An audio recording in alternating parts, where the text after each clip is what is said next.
కరోమి త్వత్పూజాం సపది సుఖదో మే భవ విభో విధిత్వం విష్ణుత్వం దిశసి ఖలు తస్యాః ఫలమితి పునశ్చ త్వాం ద్రష్టుం దివి భువి వహన్ పక్షిం మృగతాం అదృష్ట్వా తత్ఖేదం కథమిహ సహే శంకర విభో.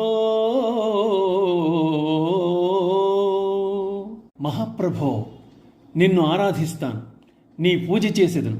కానీ శంకర, దానికి ప్రతిఫలంగా మోక్షానందం నొసగుము. అంతేకాని నా పూజకు ఫలంగా బ్రహ్మపదమో లేక విష్ణుపదమో అనుగ్రహిస్తానని మాత్రం అనద్దు.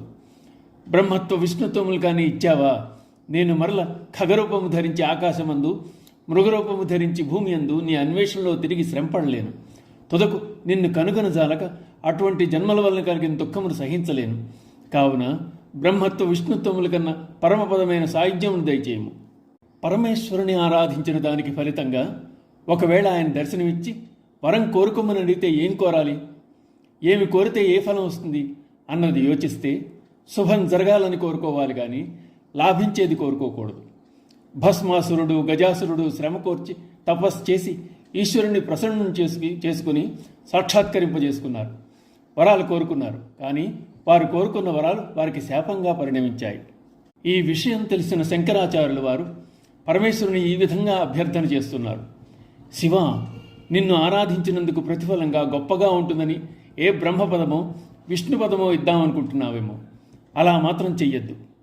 నీ ఆద్యంతాలు కనుగోవడానికి విష్ణుమూర్తి బ్రహ్మ పోటీ పడలేదా? విష్ణుమూర్తి వరాహరూపం ధరించి పాతాళమంతా తవ్వి గాలించాడు, అయినా నీ పాదాలను కనుగొనలేకపోయాడు. ఇక బ్రహ్మ హంసరూపం ధరించి నీ కోసం ఆకాశమంతా రెక్కలు నొప్పి పుట్టే వరకు ఎగిరాడు, ఫలం దక్కలేదు. నీ శిరోభాగాన్ని దర్శించలేకపోయాడు. చివరకు నీవు కరుణించి వారి మధ్య తేజోలింగంగా ప్రభవించలేదా? ఆ కారణంగా నాకు ఆ బ్రహ్మపదం వద్దు, విష్ణుపదం అంతకన్నా వద్దు. ఆ రెండింటినీ మించినది, ఆ ఆనందం కన్నా అధికమైనది, తిరిగి ఏ కోరిక కోరుకునే అవసరం లేకుండా చేయనిది అగు నీ తోడి సాయుధ్యమనే పరమపదమును ప్రసాదించు. నాకు అదే మోక్షం, అదే ముక్తి. శివపూజకు ఫలములుగా బ్రహ్మత్వ విష్ణుత్వములు ప్రసాదించిన అవి సాటిరావని, యుక్తములు కావని, ఒక్క మోక్షం మాత్రమే నిర్దుష్టమైన నిత్య సుఖమును చేయగలదని శంకరులు భావించి ఆ విధంగా ప్రార్థన చేస్తున్నారు. ఓం నమః శివాయ.